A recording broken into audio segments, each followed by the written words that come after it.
Stabilisation de la situation, potabilité de l'eau, organisation du relogement, travail bloc par bloc.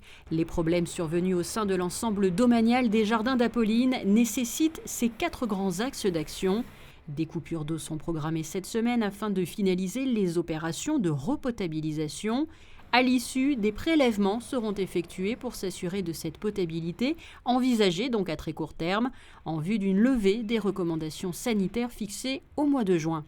Une mesure annoncée lors de ce point d'étape au ministère d'État par le directeur des Travaux publics, l'administrateur des domaines et le nouveau chargé de mission, interlocuteur spécifiquement habilité et en relation quotidienne avec les services de l'État concernés par ce dossier. Depuis le début du mois de juillet, effectivement, le ministre d'État m'a demandé d'accompagner tout ce qui doit être mis en œuvre pour régler les problèmes des Jardins d'Apolline, des immeubles des Jardins d'Apolline, tant au niveau des locataires, des occupants, que des services de l'État, de façon à essayer d'accélérer les choses et faire en sorte qu'il y ait le moins de désagréments possible, surtout pour les occupants.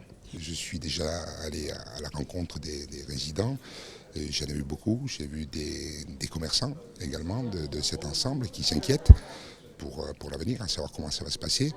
Et aujourd'hui, la consigne est de prendre en considération vraiment les cas de chacun individuellement. Ils ont été traumatisés par ces problèmes de non-potabilité de l'eau qui n'a duré que quelques heures, en fait, parce que ça a été assez rapide, mais néanmoins c'est traumatisant.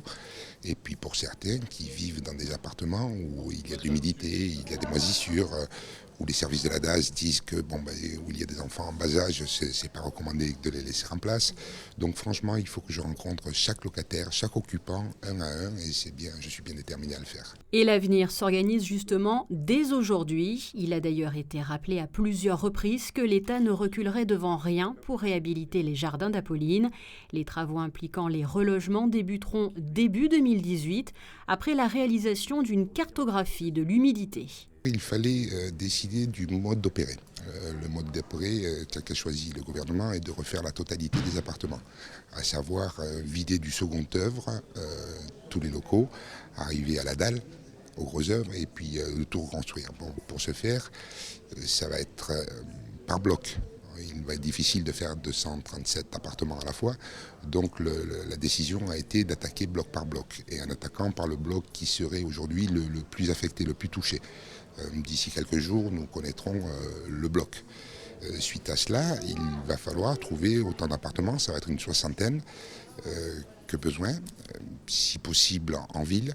Je ne souhaiterais pas affecter les prochaines opérations immobilières qu'est en train de réaliser l'État, puisque ça priverait d'autres monégasques et pour une période relativement courte. Pour les occupants d'Apolline, c'est très long, j'en conviens, mais par ailleurs, d'autres attendent depuis des années. Donc, dans la mesure du possible, on va essayer de trouver des appartements en ville que l'on va meubler entièrement, là encore, pour le confort des occupants d'Apolline. Il ne faudrait pas refaire de gros déménagements lourds, compliqués. Donc, on va les meubler. Les gens n'auront qu'à prendre leurs effets personnels, intégrer ces appartements, un petit peu en résidence meublée, résidence hôtelière, on va dire ça comme cela. On replacerait à la fin des travaux leurs meubles dans les appartements d'origine. Et j'espère et je pense que comme ça, ce serait le moins désagréable, le moins pénalisant pour nos locataires. Le mobilier personnel sera stocké par l'État dans des garde-meubles sécurisés pendant la durée des travaux du bloc en question, de 8 à 10 mois. Des actions qui compléteront ainsi celles déjà entreprises, comme le changement des vannes, la mise en place des filtres à sable et à UV en pied des colonnes de distribution des 4 blocs, ou encore celle de filtres sur les robinets de cuisine.